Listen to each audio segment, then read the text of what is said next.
Hello everyone. आज हम पढ़ेंगे समाजशास्त्री अवधारणाओं के अंतर्गत संस्था को, क्योंकि इसके पहले हमने समिति और समुदाय को अपने पिछली वाली वीडियो में पढ़ लिया है। आप अगर नहीं देखें तो आप जाकर के उसको प्लेलिस्ट में देखिए।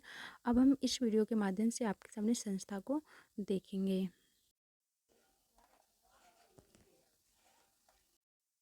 संस्था शब्द का सर्वप्रथम प्रयोग स्पेंसर ने अपनी पुस्तक फर्स्ट प्रिंसिपल में किया है और उसके बाद समनर ने 1906 में अपनी पुस्तक फॉकबेज में इसका वैज्ञानिक और व्यापक अर्थ में प्रयोग किया है। अब आगे हम देखते हैं संस्था का अर्थ। मानव की कुछ सामान्य हित तथा कुछ विशेष हित होते हैं। सामान्य हितों की पूर्ति के लिए बनाए गए संगठनों को समुदाय कहते हैं। किसके लिए? सामान्य हितों की पूर्ति के लिए बनाए गए संगठनों को समुदाय कहते हैं। विशेष हितों की पूर्ति के लिए बनाए गए संगठनों को समिति कहते हैं, जो हम पीछे पढ़ चुके हैं। इन विशेष उद्देश्यों या हितों को कार्य रूप से परिणत करने के लिए जो साधन, तौर तरीके, विधियाँ, प्रणालियाँ आदि उपयोग में लाई जाती हैं, उन्हें हम संस्थाएं कहते हैं।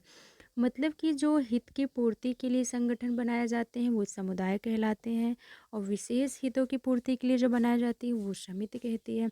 लेकिन इन सभी उद्देश्यों या हितों को जो मतलब एक कार्य के रूप में परिणत करने के लिए जिस साधन, तौर तरीके, विधियाँ, प्रणालियाँ आदि सभी उपयोग में लाई जाती हैं, उन्हें हम संस्था कहते हैं। जैसा कि हमने पीछे देखा, मतलब कि हित आदि विशिष्ट हित से होते हैं। तो समाज में हित जो है वो दो प्रकार के होते हैं। एक होता है सामान्य हित और दूसरा होता है विशिष्ट हित। तो सामान्य हित सामान्य आवश्यकताओं की पूर्ति के लिए करते हैं, जबकि विशिष्ट हित में किसी विशिष्ट आवश्यकता की पूर्ति की जाती है। इन विशिष्ट आवश्यकताओं की पूर्ति के लिए समिति का निर्माण किया जाता है, और इन समितियों के द्वारा उद्देश्यों की प्राप्ति तभी संभव होती है जबकि समिति का संचालन एक व्यवस्था के द्वारा होता है। कुछ नियम कार्यप्रणालियों को अपनाया जाता है। समिति की इन्हीं कार्यप्रणालियों और नियमों को संस्था कहा जा सकता है। इस प्रकार विवाह हुआ, परिवार, राज्य और सरकार सभी संस्थाएं हैं। जब समिति बनाते हैं तब ये सामान्य कार्य व्यापार के संचालन तथा उद्देश्यों के परस्पर नियमन के लिए नियम और कार्यप्रणालियाँ भी बनाते हैं। ये नियम ही संस्थाएं कहलाती हैं। अब इसमें अगर हम व्यवहारिक रूप में देखें तो जैसे किसी भी कार्य को करने के लिए हमारे पास सबसे पहले क्या होता है? विचार होता है। अगर इस संस्था का हम देखें प्रोसेस, कैसे कैसे संस्था इसको नाम दिया जाता है, तो सबसे पहले व्यक्ति जब अपनी आवश्यकताओं की पूर्ति के लिए कोई ना कोई उपाय, पद्धति आदि को ढूंढने लग जाता है, तो उसके लिए पहले क्या होता है, उसके मस्तिष्क में एक विचार आता है। तो विचार जब क्रिया, मतलब उस विचार को, जब विचार जो आता है उसको क्रिया के माध्यम से वो बार बार उसको दोहराता रहता है, मतलब बार बार दोहरा रहा है, तो उसकी आदत बन जाती है। तो पहला प्रोसेस विचार हुआ, दूसरा प्रोसेस आदत बन गई। व्यक्ति की आदत को जब सारा समूह स्वीकार करके वैसा ही व्यवहार करने लगता है तो वह जनरीति में बदल जाती है, मतलब वह जनरीति कही जाएगी। जब समूह की जनरीति का बार बार प्रयोग किया जाए और पीढ़ी दर पीढ़ी को हस्तांतरित होती रहे, तब जब हस्तांतरित होने लगती है तो वो प्रथा बन जाती है। और जब प्रथा का पालन समूह के लिए उपयोगी, कल्याणकारी हो और एक जनमत की शक्ति हो, ना मानने वाले को दंड दिया जा रहा हो, तब वह एक रूढ़ि का रूप धारण कर लेती है। जब किसी रूढ़ि के चारों ओर एक ढांचे का निर्माण हो जाता है तो वह ढांचा ही एक संस्था का रूप ले लेता है। मतलब इसमें पहला प्रोसेस हमारा विचार है, पहला विचार आएगा, फिर वह आदत बन जाएगी। आदत के बाद वह जब समूह की तरफ स्वीकार किया जाएगा, जनरीति बन जाएगी।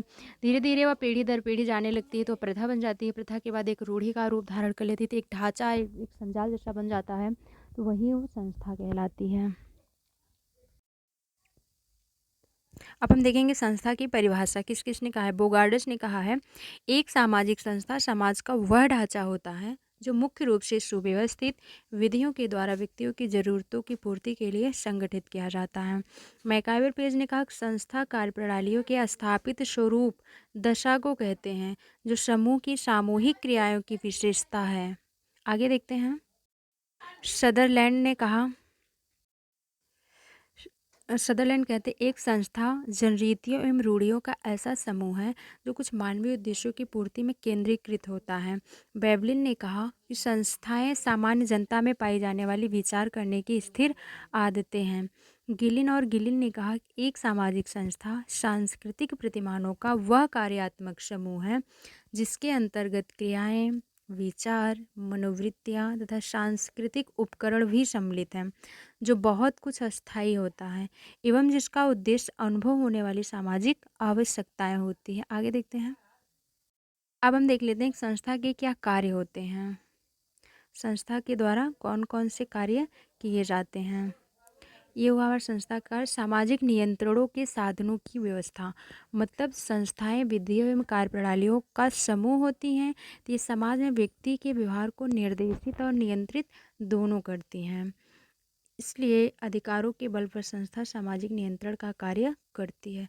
संस्था व्यक्ति को कार्य एवं पद प्रदान करती है। मतलब कि व्यवस्थित कार्यप्रणाली के रूप में संस्था व्यक्ति के पद व कार्यों को निश्चित तो करती है, जिससे एक तरफ तो संघर्ष कम होता है और दूसरी तरफ विभिन्न स्तर पर लोग उसको प्रयास करते रहते हैं और संगठित किया जा सके, जिससे हित की प्राप्ति एकदम आराम तरीके से हो जाए। जैसे उदाहरण के लिए हम देखिए, विवाह एक संस्था है जो पति और पत्नी को यौन संबंधों की स्वीकृति ही नहीं देती, बल्कि पति पत्नी के लिए उन्हें सामाजिक स्थिति भी प्रदान करती है, मान्यता भी देती है। साथ ही साथ समूह की मान्यताओं के अनुसार उनकी अनेक जिम्मेदारियों का वह निर्धारण भी करती है कि आपको ऐसी जिम्मेदारियों का निर्वहन करना पड़ेगा। आगे देखते हैं संस्था के कार्य के बाद। मानव आवश्यकताओं की पूर्ति।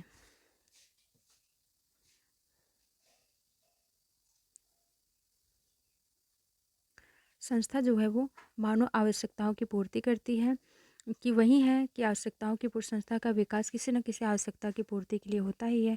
संस्था सदस्यों के व्यवहारों में अनुरूपता लाती है।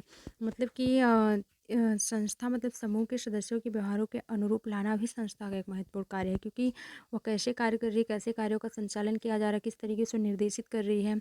संस्था समान हितों पर आधारित होती है, तो इस तरीके से यह मतलब आदर्श व्यवहारों पर भी नियंत्रण रख लेती है।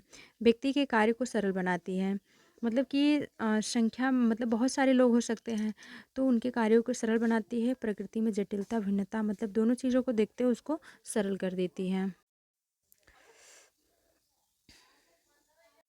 आगे है मेरा, व्यक्ति के कार्यों को सरल मतलब संस्था जो है वो व्यक्ति के कार्यों को भी सरल बनाती है। इसको हमने अभी भी देखा पीछे। संस्कृति की वाहक। संस्था जो है वह संस्कृति की वाहक होती है। मतलब संस्थाएं संस्कृति की वाहक होती है। ये संस्कृति को एक पीढ़ी से, क्योंकि हमने पढ़ा ना, जब एक पीढ़ी से दूसरी पीढ़ी में हस्तांतरित होने लगती है, ये हस्तांतरित करती रहती है। धार्मिक, आर्थिक, राजनीतिक, सांस्कृतिक संस्थाएं मतलब कि विभिन्न भागों की रक्षा करते हैं, आगे वाली संतानों को वो सौंप देती हैं। संस्थाएं सामूहिक जीवन में व्यक्ति का मार्गदर्शन करती हैं। मतलब सामूहिक जीवन में मतलब कि अनुभव एवं प्रयोगों के फलस्वरूप सामूहिक हितों की प्राप्ति की स्वीकृति व स्थापित कार्यप्रणालियाँ हैं। इसलिए समाज में व्यक्ति को नए सिरे से अपने हितों की प्राप्ति के लिए सोचना नहीं पड़ता। संस्थाओं के माध्यम से व्यक्ति को एक बनी बनाई व्यवस्था या कार्यप्रणालियाँ मिल जाती हैं, जिसके अनुसार उसका कार्य जो है वो बहुत सरल हो जाता है। अब हम देख लेते हैं संस्था की क्या विशेषताएं हैं।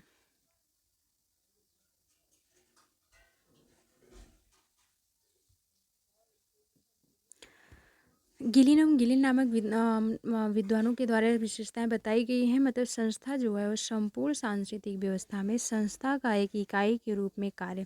हैमिल्टन ने कहा, संस्था को सामाजिक रीति रिवाजों का एक गुच्छा कहा है।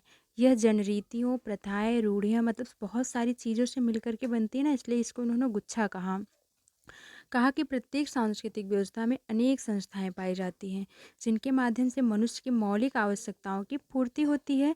प्रत्येक संस्था सांस्कृतिक व्यवस्था की एक मौलिक इकाई के रूप में कार्य भी करती है। उसके आगे है मतलब कि इसके द्वारा अधिक स्थायित्व भी पाया जाता है। मतलब संस्थाओं का विकास एक लंबे समय के लिए किया जाता है और एक लंबे समय के बाद भी वह बना भी रहता है। इसी कारण संस्थाएं काफ़ी लंबे समय तक चलती हैं, उनका शीघ्रता से विनाश नहीं होता। मतलब सैकड़ों जाति व्यवस्था का अस्तित्व, ये सारी चीज़ें इसमें आती हैं। एक या अनेक सुस्पष्ट उद्देश्य, इसके एक अनेक नहीं हो मतलब एक ही उद्देश्य नहीं होते, एक या कुछ मतलब निश्चित उद्देश्य होते हैं। उद्देश्य प्रमुख मानवीय आवश्यकताओं से संबंधित होते हैं। जैसे विवाह की संस्था के कुछ स्पष्ट उद्देश्य होते हैं, विभिन्न समाजों में अलग अलग भी पाए जाते हैं। इसके बाद सांस्कृतिक उपकरण। प्रत्येक संस्था से संबंधित कुछ अभौतिक भौतिक उपकरण होते हैं। संस्था के उद्देश्यों की दृष्टि से उसका उपयोग किया जाता है, जैसे भवन, फर्नीचर, औजार, मशीन, हिंदू समाज होम वेदी।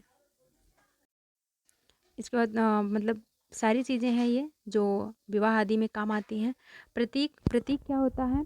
एक संकेत के रूप में, जैसा किसी चीज़ का कोई वो माना जाए, ये इसका प्रतीक माना गया है, जो कि भौतिक और अभौतिक दोनों हो सकता है। उदाहरण के रूप में जैसे हम क्रॉस देख लें, अगर जो क्रॉस का ऐसे निशान होता है वो चर्च का, मतलब चर्च का, और ओम हम देख लें तो आर्य समाज का प्रतीक है। जैसे हिंदुओं में मंगल कलश विवाह संस्था का प्रतीक है। इस तरीके से प्रतीकों के द्वारा संस्था को पहचाना जा सकता है। परंपरा जो है, प्रत्येक संस्था की कुछ लिखित या अलिखित परंपराएं होती हैं जिनके द्वारा व्यक्तियों के व्यवहार पर नियंत्रण रखा जाता है। ये परंपराएं लोगों के व्यवहार में अनुरूपता या समानता लाने में योग देती हैं।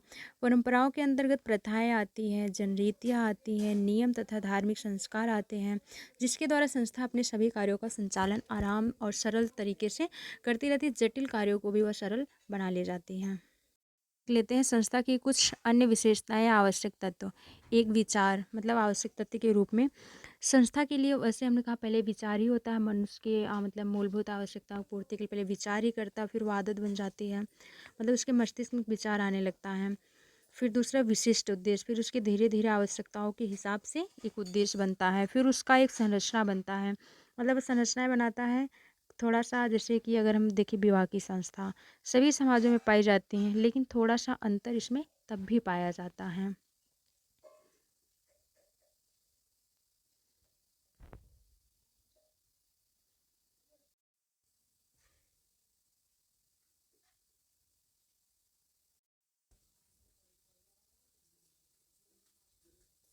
Thanks for watching video. आगे की वीडियो इस पे और ऐसे ही आते रहेंगे, तब तक आप इसका अध्ययन करते रहिए।